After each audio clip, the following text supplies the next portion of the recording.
امریکہ کے لیے کسی کے ذہن میں ہے کہ امریکہ اسلام لا سکتا ہے؟ یورپ جو ہے نا اپنے ہاں اسلام نافذ کرے گا؟ ہے کسی کے ذہن میں؟ امریکہ جو ہے اس نے ایک قانون نافذ کیا ہے، بلکہ جتنے بھی ترقی یافتہ ممالک ہیں، یورپ دیکھو، آسٹریلیا دیکھو اور برطانیہ ہے، یہ سویڈن، جرمنی، ناروے، ان سب میں یہ قوانین ہیں، اگر مرد اور عورت آپس میں شادی کریں گے تو شادی کے بعد جو آدھی جائیداد ہوگی وہ تقسیم ہوگی دونوں میں۔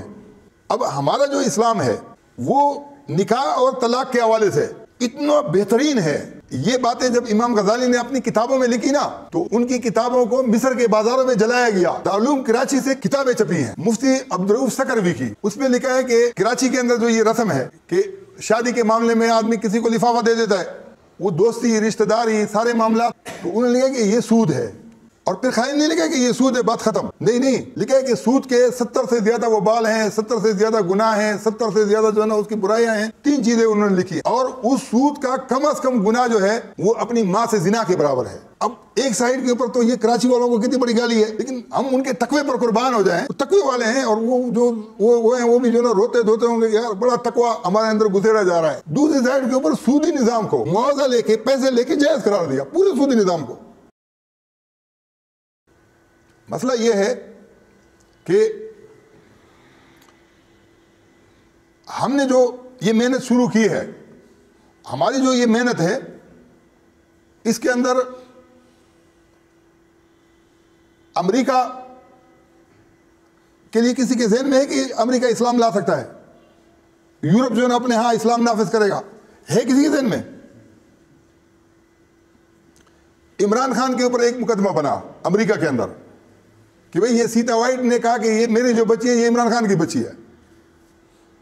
عمران خان نے انکار کیا، اس کے اوپر وہ مقدمہ جیت گئی،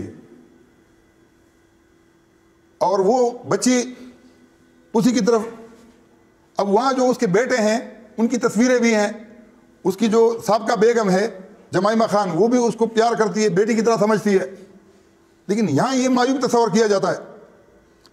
اب مسئلہ یہ ہے کہ امریکہ جو ہے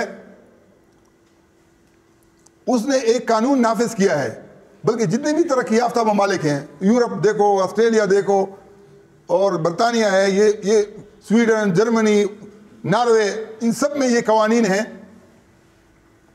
کہ اگر مرد اور عورت آپس میں شادی کریں گے تو شادی کے بعد جو آدھی جائیداد ہوگی وہ تقسیم ہوگی دونوں میں۔ اب ایک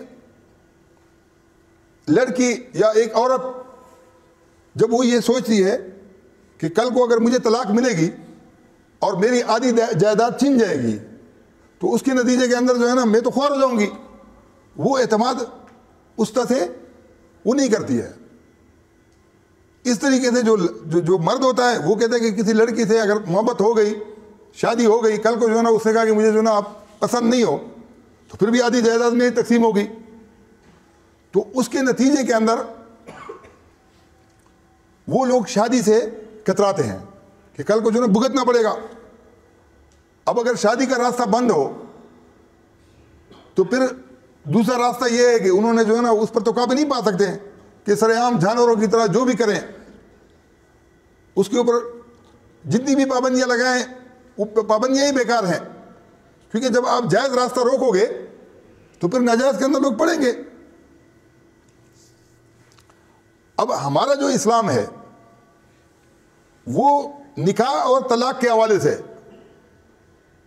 اتنا بہترین ہے کہ اگر ہم ان کو یہ سمجھا دیں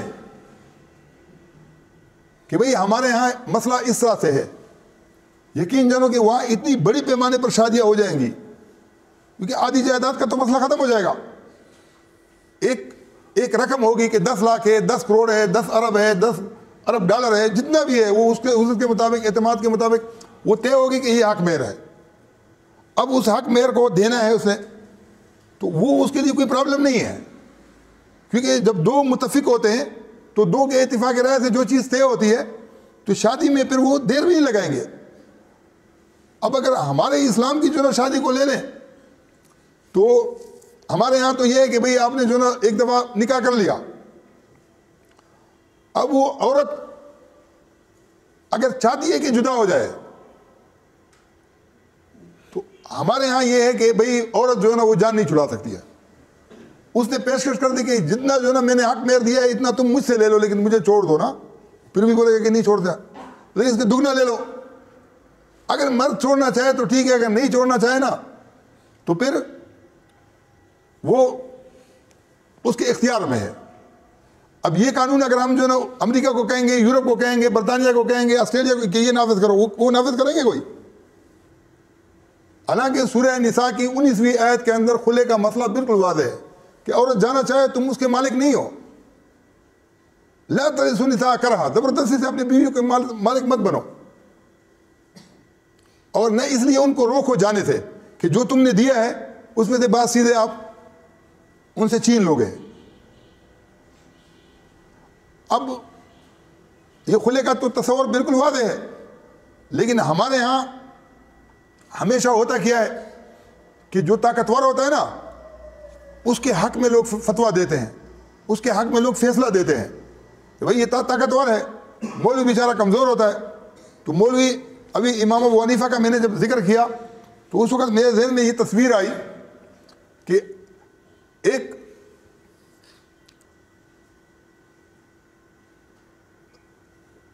جو وقت کا بادشاہ تھا اس نے اپنی لونڈی کو کے اوپر اس کا دل آ گیا, جو اس کی باپ کی لونڈی تھی اس کے اوپر دل آ گیا. اب امام ابو حنیفہ کو کہا, تو امام ابو حنیفہ نے کہا کہ لا تنکحوا ما نکح آباؤکم من النساء الا ما قد سلف, کہ جو پہلے جو ہے نکاح کوئی کر چکا ہے نا باپ کے لونڈیوں سے, بیویوں سے, چلو وہ تو, لیکن آئندہ ایسا نہیں کرنا. انہیں کہ نکاح سے مراد یہ والا نکاح نہیں ہے کہ آپ نے مولوی نے پڑھا دیا تو یہ نکاح ہے. اگر وہ لونڈی ہے تو یہ بھی اس کی ماں ہے, یہ بھی نکاح ہے, اس سے بھی آپ شادی نہیں کر سکتے ہو. تو امام ابو حنیفہ کو تو جیل میں ڈال دیا اور زیر دے دیا, جو بھی کیا. بہرحال وجوہات معلوم تھی, لیکن لوگ جو ہے ڈر کے مارے, جو نامعلوم تھا نا وہ معلوم تھا, لیکن لوگ ڈر کے مارے بول نہیں سکتے تھے. اس میں انتقال ہو گیا. ان کے شاگرد نے کہا کہ یار یہ تو میں کر دیتا ہوں. امام ابو یوسف نے اور کہا کہ کتنا معاوضہ دو گے؟ معاوضہ طے ہوا. معاوضہ طے ہونے کے بعد اس نے کہا کہ وہ عورت ہے نا وہ کہے گی کہ تمہارے باپ نے میرے ساتھ کیا ہے, تم اس کو کہو کہ تمہارے اعتبار ہی نہیں ہے, تم گواہ لے کے آؤ. اور ایک عورت کی گواہی چلتی نہیں ہے, اور اس کے ساتھ معاملات کرو. سب لوگ یار تو زبردست طریقہ آپ نے بتا دیا. اس کے بعد وہ انعام کے اندر چیف جسٹس قاضی القضات بن گیا. اب بادشاہ کی جو خواہشات تھیں اس کی خواہشات کے اوپر وہ پورا اترا, تو اس نے بھی اس کو پہلے کہا کہ بھئی آپ ابھی خزانے کے دروازے بند ہیں تو صبح لے لینا. اس نے بولا کہ میں نے بھی آپ کے لیے بند دروازے کھولے ہیں, رات کو یہ رقم چاہیے. یہ باتیں جب امام غزالی نے اپنی کتابوں میں لکھی نا تو ان کی کتابوں کو مصر کے بازاروں میں جلایا گیا. او امام ابو یوسف کے خلاف تم نے لکھا ہے. وہ بیچارہ جو ہے ایسا دبک گیا کہ فقہ کی دنیا کو ہی اس نے لعنت بھیجی. بولتا کہ یار تصوف کی طرف آ جاؤ, اور کتاب لکھ دی من الظلمات الی النور, اندھیروں سے روشنی کی طرف. ادھر تو اس کو کٹ پڑ رہی تھی نا. جب آدمی کو کٹ پڑتی ہے نا تو آدمی پھر بستر باندھ کر کسی اور سائڈ کے اوپر چلا جاتا ہے. تو امام ابو حنیفہ نے جو کام کیا وہ اس حد تک تھا کہ بھئی نکاح جو ہے نا اگر وہ معاملات اس کے ساتھ کیے ہوں, لونڈی ہے تو یہ بھی نکاح ہے.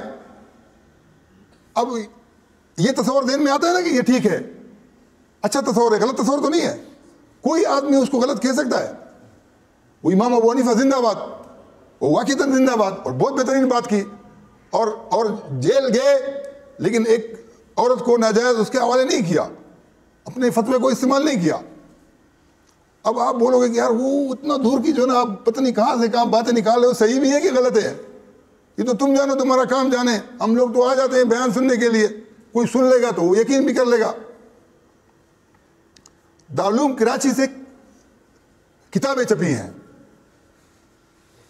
مفتی عبدالرؤف سکروی کی, جو مفتی شفیع صاحب کے داماد بھی ہیں اور مفتی شفیع صاحب کے خلیفہ بھی ہیں اور وہاں کے بڑے مفتی بھی ہیں. ان کتابوں کے اندر مفتی عبدالرؤف سکروی نے لکھا ہے, ایک نہیں 2-3 طرح کی جو ہے نا وہ چھپی ہوئی ہیں ان کے واعظ. اس میں لکھا ہے کہ کراچی کے اندر جو یہ رسم ہے کہ شادی کے معاملے میں آدمی کسی کو لفافہ دے دیتا ہے, وہ دوستی رشتہ داری سارے معاملات, تو انہوں نے لکھا کہ یہ سود ہے. یہ جو رسم ہے یہ کیا ہے؟ یہ لفافے کی لین دین یہ سود ہے. اور پھر خائن نے لکھا کہ یہ سود ہے, بات ختم. نہیں, لکھا ہے کہ سود کے 70 سے زیادہ وبال ہیں, 70 سے زیادہ گناہ ہیں, 70 سے زیادہ جو ہے نا اس کی برائیاں ہیں. 3 چیزیں انہوں نے لکھی ہیں. اور اس سود کا کم از کم گناہ جو ہے وہ اپنی ماں سے زنا کے برابر ہے, جو کم از کم گناہ ہے ان 73 گناہوں میں. اب ایک سائڈ کے اوپر تو یہ کراچی والوں کو کتنی بڑی گالی ہے, لیکن ہم ان کے تقوی پر قربان ہو جائیں. وہ تقوی والے ہیں اور وہ جو وہ ہیں وہ بھی جو نا روتے دھوتے ہوں گے یار بڑا تقوی ہمارے اندر گزیرا جا رہا ہے. دوسری سائڈ کے اوپر سودی نظام کو معاوضہ لے کے پیسے لے کے جائز قرار دیا, پورے سودی نظام کو. تو یہ آپ امام ابو یوسف کی بات کر رہے ہو, یہ جو موجودہ دور میں یہ سب کے سامنے نہیں ہے. بنوری ٹاؤن والے, ان کے استاد مولانا سلیم اللہ خان وفاق المدارس, یہ شیخ حبیب اللہ, یہ سارے جو ہے نا ان کے خلاف تھے, کسی ایک نے بھی حمایت نہیں کی. تو امام ابو یوسف کی بات میں کچھ بڑی لگی کیا؟ وہ جو لوگوں کو کہہ رہے ہیں کہ ماں کے ساتھ زنا, اور پورے سودی نظام کو ہی جائز قرار دے رہے ہیں. یہ ان کا تقوی ہے, یہ ان کی علمیت ہے, یہ ان کی شخصیت ہے, یہ خدمت کر رہے ہیں علم کی.